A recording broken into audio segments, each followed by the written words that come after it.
স্বাগত ব্যবসা বাণিজ্য নিয়ে দেশ টিভির নিয়মিত আয়োজন বিজনেস টাইমসে আপনাদের সঙ্গে আছি আমি সাদিয়া লাবনী। দর্শক, রপ্তানি খাতের অর্জন, চ্যালেঞ্জ ও নতুন সম্ভাবনা এসব বিষয় নিয়ে আমাদের আজকের আয়োজনে আমাদের সঙ্গে আছেন বিকেএমই প্রেসিডেন্ট মোহাম্মদ হাতেম।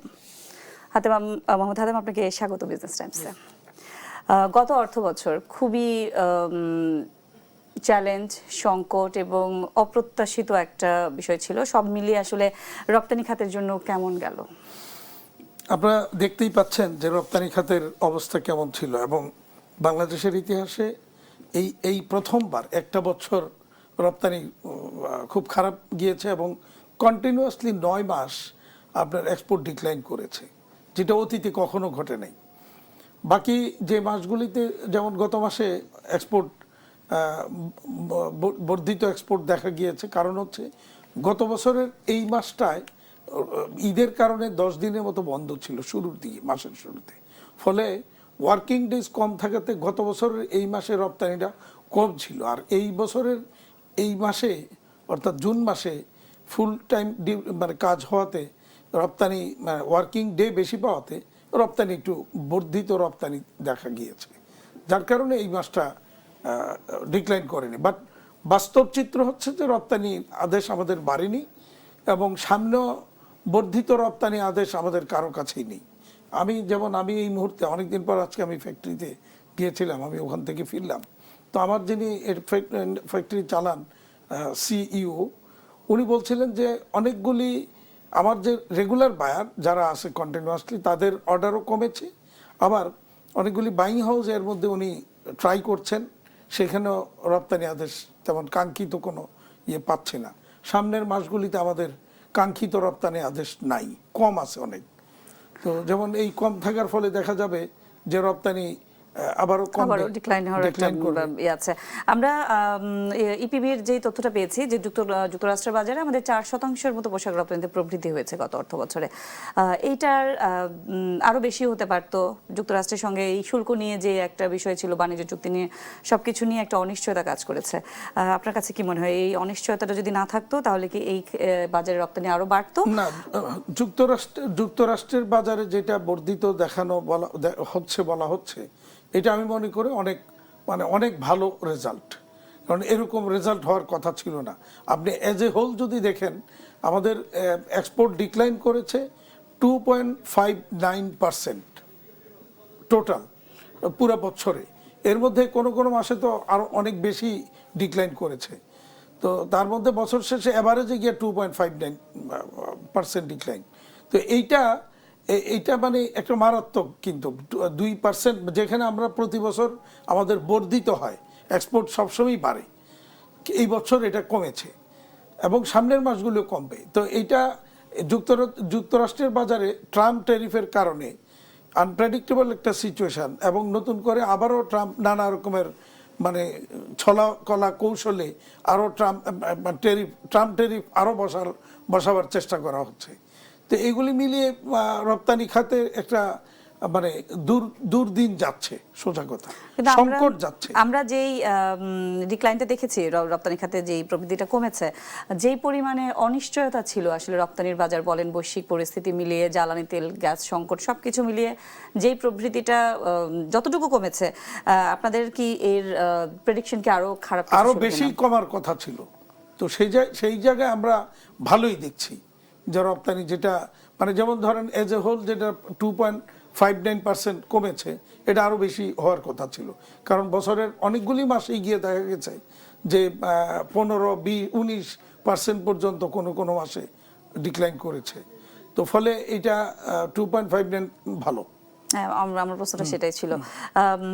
এই মুহূর্তে একটা সংকট আমরা সবসময় দেখছি যে রপ্তানিকারক বলেন বা কারখানা মালিক বলেন, সবার একটাই বিষয় যে গ্যাস বিদ্যুতের যে সংকট, এই মুহূর্তে আসলে কি অবস্থায় আছে? আপনার সংকট তো সবসময় ছিল। তো গ্যাসের সংকটটা মাঝখানে কয়েক মাস কিন্তু একটু ইমপ্রুভ ছিল, ভালো ছিল। আবারও এখন এই গত কয়েকদিন যাবত আবারও ডিক্লাইন করেছে।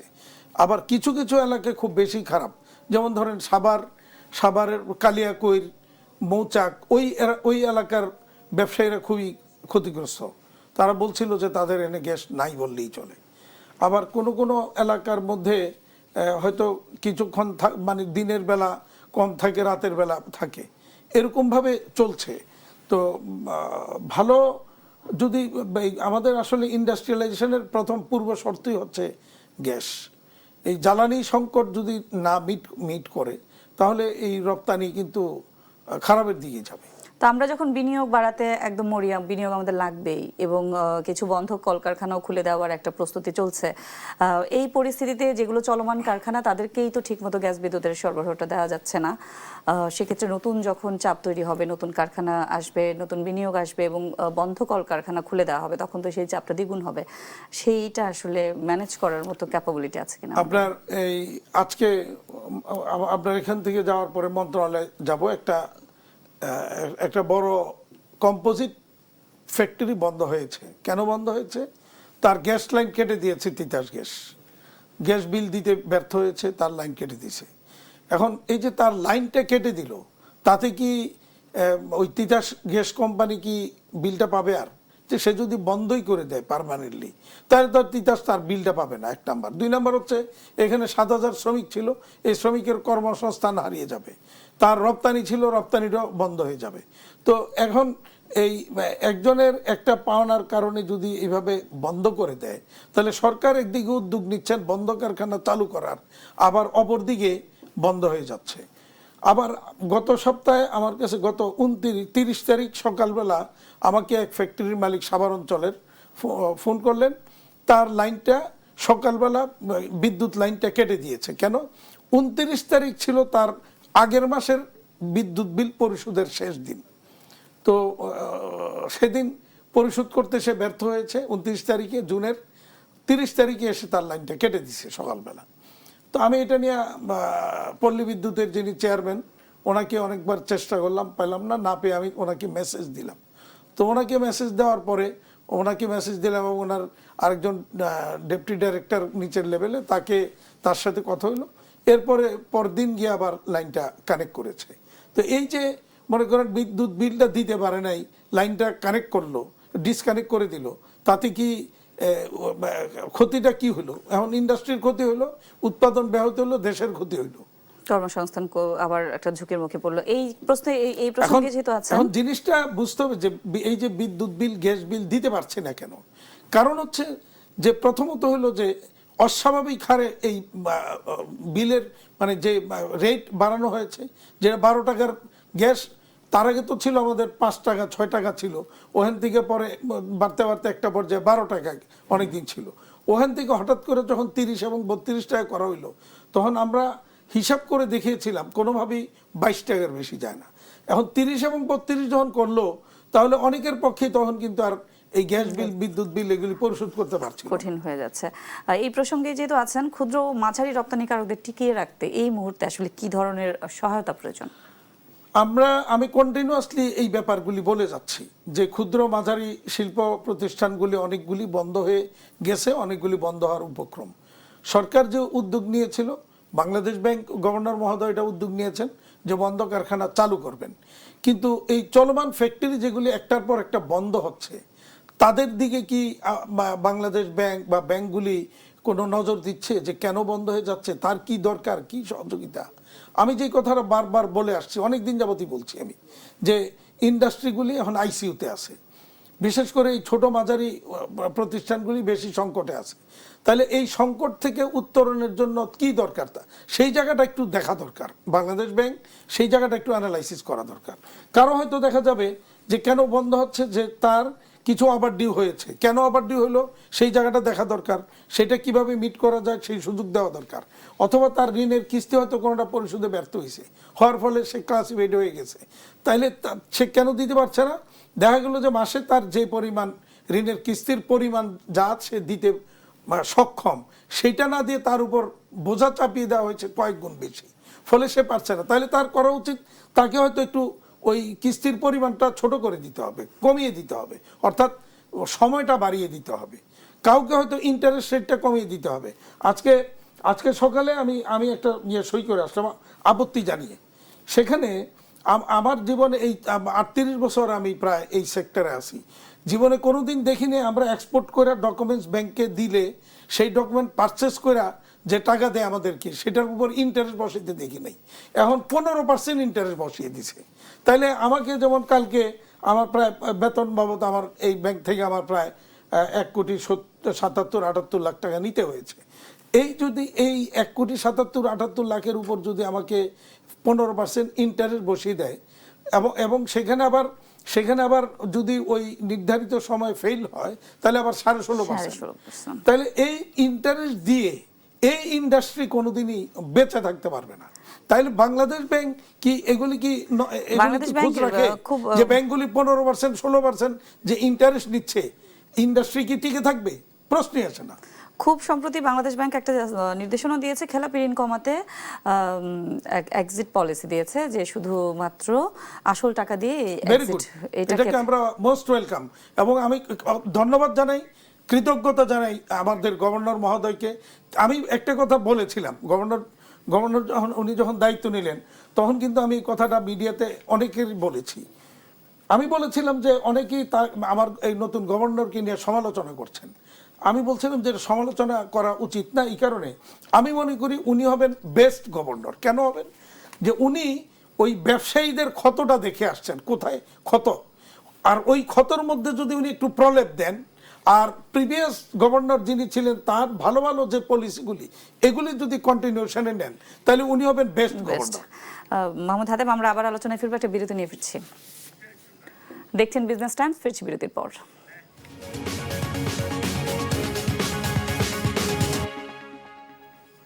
দেখছেন বিজনেস টাইমস। রপ্তানি খাতের অর্জন, চ্যালেঞ্জ ও সম্ভাবনা নিয়ে কথা বলছি বিকেএমই প্রেসিডেন্ট মোহাম্মদ হাতেমের সঙ্গে। মোহাম্মদ হাতেম, আমরা আলোচনায় ছিলাম, আর এখন একটু ভিন্ন প্রসঙ্গে আসতে চাই। মার্কিন তুলা ব্যবহার করে বাংলাদেশের তৈরি পোশাকে যুক্তরাষ্ট্রের বাজারে শুল্কমুক্ত সুবিধা মিলবে, এমন একটা কথা ছিল, এমন কিছু পেয়েছেন? চুক্তির মধ্যে এরকম একটা কথা ছিল, কিন্তু এই ব্যাপারে কারো কোনো আগ্রহ দেখছে না, কোনো মাতবল নাই, এবং এটার প্রসেসটা কি হবে এই ব্যাপারে কেউ কথা বলছে না মার্কিন দিক থেকে।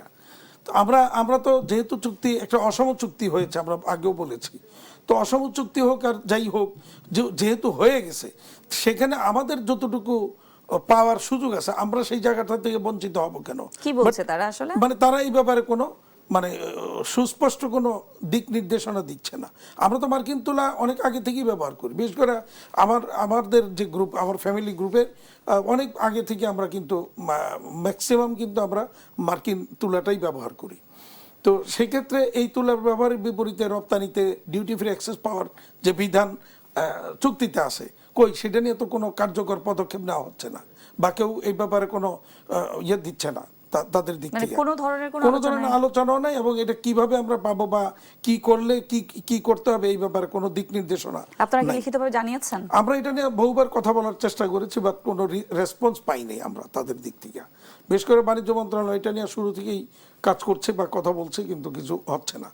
তো এখন মার্কিন যুক্তরাষ্ট্রের সাথে যে চুক্তি আমাদের, সেই চুক্তিটা তো অসম চুক্তি, এটা আমরা অনেকবার বলেছি, আগেও বলেছি, এবং এটা অনেকটা বাংলাদেশের উপর চাপিয়ে দেওয়া একটা চুক্তি হয়েছে। এটা ম্যাক্সিমাম সুবিধা মার্কিন যুক্তরাষ্ট্রের দিক থেকে ম্যাক্সিমাম সুবিধাগুলি নেওয়া হয়েছে, 133টা পয়েন্টে তারা সুবিধা নিয়েছে, আর বিপরীতে আমাদের জন্য 5টা কি 6টা জায়গা পয়েন্ট দিয়ে দেওয়া হয়েছে যেগুলিতে আমরা সুবিধা পেতে পারি, বাট সেইগুলিরও পাওয়ার কোনো লক্ষণ নাই।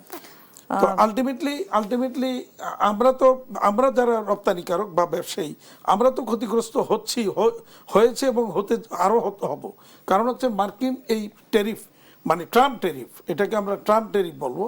ট্রাম্প ট্যারিফ যেটা আনপ্রেডিক্টেবল, এই যে কখন কোনটা করবে, এই যে এখন আবার নতুন করে একটা ধোঁয়া তুলছে যে ফোর্স লেবারের কথা। তো বাংলাদেশে ফোর্স লেবার আছে এটা বলে না, কিন্তু আমরা যেখান থেকে র মেটেরিয়ালস আনি সেই দেশে ফোর্স লেবার আছে, সেটাকে প্রোটেকশন দেওয়ার মতো আমরা কোনো উদ্যোগ নেই। তো আমরা কি জানি যে চায়না বা তাইওয়ান বা ভিয়েতনাম বা যেখান থেকে আমরা র মেটেরিয়ালস নিয়ে আসি সেখানে ফোর্স লেবার আছে, এই কথাটা তো আমাদের কেউ বলে নাই। আর এটা দেখার দায়িত্ব আইএলওর। আইএলও কি এই পর্যন্ত কখনো বলেছে যে ওই দেশে ফোর্স লেবার আছে, ওখান থেকে তোমরা কোনো পণ্য আনবা না বা কোনো কিছু করবা না? বা আমেরিকা কি আমাদেরকে সতর্ক করেছে কখনো? তা তো করে নাই। তাহলে সতর্ক না করে বা একেবারে প্রমাণ না দিয়ে এখানে এই ধরনের একটা ট্যারিফ ইম্পোজ করে দেওয়া, এটা তো অনেকটা মানে আপনারা কিছু জানিয়েছেন? এটা তো অনেকটা হলো মানে কি বলবো, যে ছোটদের উপর মানে একটা জুলুমের মতো ব্যবস্থা এটা। তারা এই ব্যাপারে মানে তারা মনে করছে যে এখানে বসাই দেওয়া দরকার, বসাবে। আপনারা কি লিখিতভাবে কোনো আবেদন করেছেন কিনা বা জানতে চেয়েছেন কিনা যে আসলে কারা ফোর্স লেবার ব্যবহার করে পণ্য বা সেবা উৎপাদন করছেন? আমরা বাণিজ্য মন্ত্রণালয়কে এই ব্যাপারে বলেছি, বাণিজ্য মন্ত্রণালয়কে উদ্যোগ নিয়ে এই ব্যাপারে ব্যবস্থা নিতে বলেছি। আমরা একটা লিখিত বাণিজ্য মন্ত্রণালয়কে দিয়েছি। কেউ আপনাদের সাথে কি বসেছে কিনা? আপনাদের না, ইউএসটির কেউ আমাদের সাথে বসেনি। আচ্ছা, তো সেক্ষেত্রে যদি মার্কিন যুক্তরাষ্ট্রের যে টিম আসছিল সেই টিমের সাথে আমরা এজ এ হোল আমরা একটা মিটিং করেছি এর আগে। সেখানে কি এই বিষয়ে আলোচনা হয়েছিল? সেটা জাতিসংঘ থেকে আসছিল, সেটা ইউএসটির থেকে না। কিন্তু সেখানেও কি এই বিষয়ে আলোচনা হয়েছিল? না, সেখানে এই ফোর্স লেবার নিয়ে কোনো কথা হয়নি। বাট বাংলাদেশের ওইটা ওই যে ইয়েটা নিয়ে এলডিসি গ্রাজুয়েশন নিয়ে তখন কথা হয়েছিল। আচ্ছা, এলডিসি গ্রাজুয়েশনের প্রসঙ্গে আমি আরেকটু জানতে চাই, যদি যুক্তরাষ্ট্র নতুন করে এই শুল্কটা বসায়, সেক্ষেত্রে আসলে কবে নাগাদ এরকম কোনো সিদ্ধান্ত আসতে পারে? আপনার কি কিছু জানেন? না, এটা যেমন আমাদেরকে বর্তমানে যেটা আমাদের উপর ইম্পোজ অলরেডি হয়ে আছে, সেটা হলো আগের তো 15.5% যেটা তো আছেই, ইন এডিশন 10% একটা আছে, যেটার আবার মেয়াদ শেষ হয়ে যাবে বলেই ওই ছুতে দিয়ে আরেকটা 10% বসাবার মানে পায়তারা করা হচ্ছে। তো 15.5 সাথে 10 হইলে এটা 25.5 গিয়ে দাঁড়াবে। আবার ওই এখন যেটা 10 চলতেছে এটা আবার ওই সময় বন্ধ হয়ে যাবে, তাহলে সব মিলিয়ে 25.5 গিয়ে দাঁড়াবে তখন। আচ্ছা, এলডিসি গ্রাজুয়েশন নিয়ে আপনি কথা বলেছিলেন। এলডিসি গ্রাজুয়েশনের জন্য আমরা একটা সময় পেয়েছি, কিন্তু নির্দিষ্ট টাইম বলা যাচ্ছে না। ওই যে সময়টা পেয়েছি সেইখানে কি আমরা আমাদেরকে আসলে প্রস্তুতিটা নিতে পারবো কিনা? আমরা এখনো পর্যন্ত প্রস্তুতির কোনো উদ্যোগ নেইনি। আমরা যেটা আমি বারবার বলেছিলাম যে এলডিসি গ্রাজুয়েশনের যে লক্ষ্যমাত্রা পিছানো হয়েছে, এটা একটা আমি মনে করি বর্তমান সরকারের জন্য এটা একটা অত্যন্ত সুচিন্তিত ভালো একটা পদক্ষেপ নেওয়া হয়েছে এবং এটার জন্য আমরা ধন্যবাদ, কৃতজ্ঞতা জানিয়েছি। কিন্তু পাশাপাশি বলেছিলাম যে এখনই আমাদেরকে প্রস্তুতি নিতে হবে। আমাদের প্রথম 1 বছর আমরা কি করব, দ্বিতীয় বছরে কি করব, তৃতীয় বছরে কি করব। যদিও আমাদের 2029-এর পরে আরো 3 বছর গ্রেস পিরিয়ড আছে, বাট আমরা ওই গ্রেস পিরিয়ডের জন্য অপেক্ষা করতে চাই না। আমরা তার আগে আমাদের প্রস্তুতিটা সম্পন্ন করতে চাই। বাট কোনো উদ্যোগ কিন্তু নেওয়া হয়নি এখন পর্যন্ত। জি, আপনাকে অসংখ্য ধন্যবাদ আমাদেরকে সময় দেওয়ার জন্য। দর্শক, বিজনেস টাইমসের আজকের আলোচনায় আমাদের সঙ্গে ছিলেন বিকেএমই প্রেসিডেন্ট মোহাম্মদ হাতেম। সঙ্গে থাকার জন্য ধন্যবাদ সবাইকে।